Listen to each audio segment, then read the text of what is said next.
Hi, this is Monica Huerta, and I will be doing a presentation on Lucy Schwab, otherwise known as Claude Cahun. Already with this first photograph, we see her talent of having a fluidity between genders.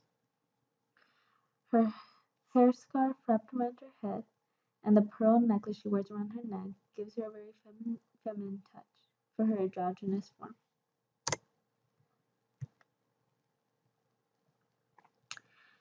Under this mask, another mask.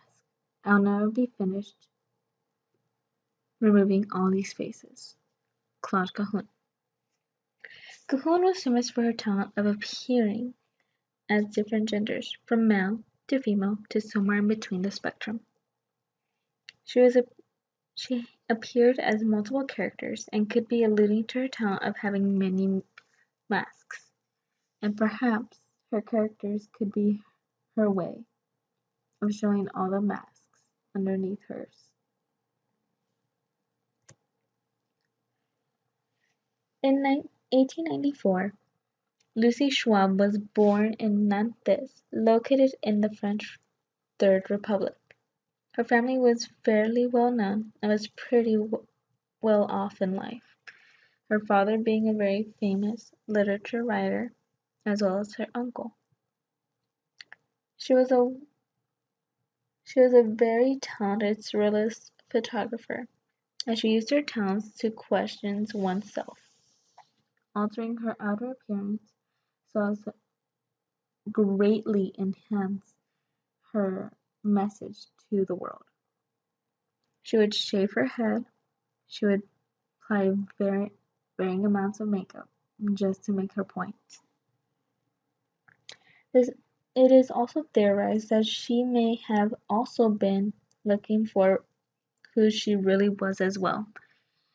People questioning that she may have also been agender or even gender fluid.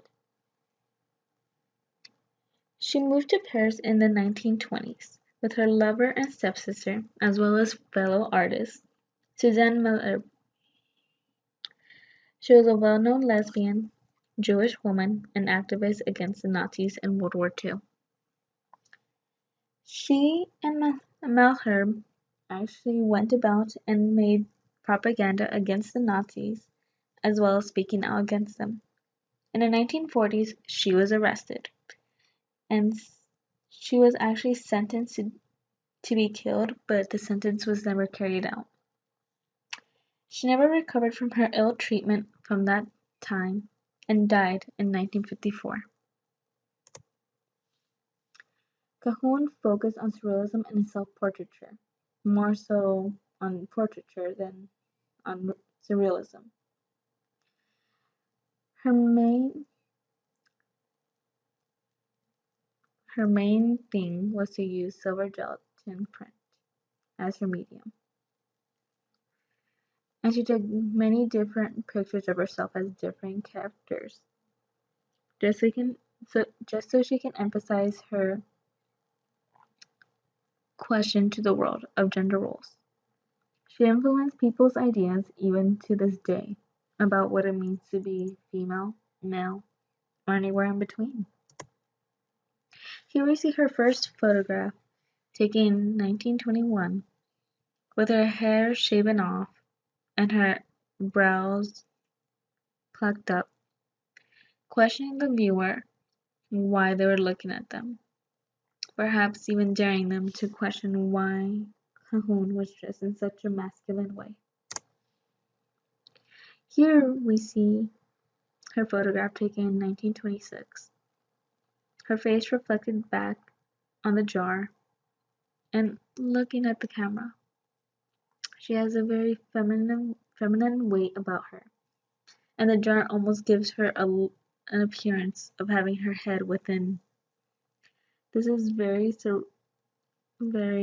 surrealism-esque, with the mist about her and the way it seems almost like a dream. In 1927, her very famous art series known as I Am in Training, Don't Kiss Me where she appeared to be a weightlifter, very famous from back in the day, with her hair styled as the men had it back then, as wearing as well as wearing clothing similar to what they wore. But the makeup she wears on her face, as well as the little hearts on her cheeks, tends to tell otherwise. Here she strikes a very feminine pose, her lips in a pout, and the eyeshadow on her eyes, giving more emphasis to her being a woman than a man. Here we see Cahoon with her hands over her ears, her hair once again shaven and looking off at a distance. She could be alluding to the old saying, hear no evil, say no evil, see no evil. This photograph taken in 1928 shows Cahoon a very masculine appearance, her hair seeming to be almost blondish and wearing a plaid shirt. She looks away from the mirror rather to look at the camera, allowing the side profile of her face to be shown to the viewer. She seems to be wondering in the picture. This photograph, taken in 1929, gives her a more feminine appearance, but still very much androgynous. The wig that she wears over her head gives her the appearance of braids on her head, and the dress she wears gives her a more feminine touch, as well as the makeup she wears. Here we see Cahoon naked, her arms covering her breasts, and a mask over her face. She is giving the feminine appeal, while at the same time seeming very bold and strong. Here we see her surrealism talents beginning to show. Her eyes stare back at the viewer and dare them to look away, and if they do, they see nothing but hands, arms, legs, and another eye to capture them once more. In 1930, Cahoon actually took a photo of one of her characters, Robert Desnos. Her hair slicked back, her eyes appearing tired, weary even, and dressed in male clothing. She appears almost like a male mafioso. Once again, her surrealism talents show again. The boulders seeming to reach out to wanting to hug, and giving a very dreamlike appearance that only Freud can surely know about. Once again, here's another photograph taken in 1932. If I was to say, I would think she would be alluding to a voodoo doll, with how she has the mannequin seeming to be almost humanish, with a little spike in its chest.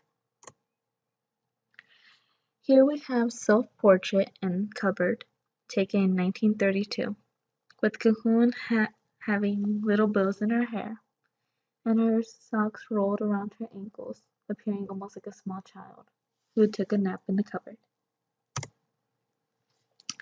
Here we have Cahoon in 1939, covered in a leopard skin and surrounded by nature, seeming almost in rest or even death, and being very much at peace with it. Here's a photograph taken a year after she was arrested.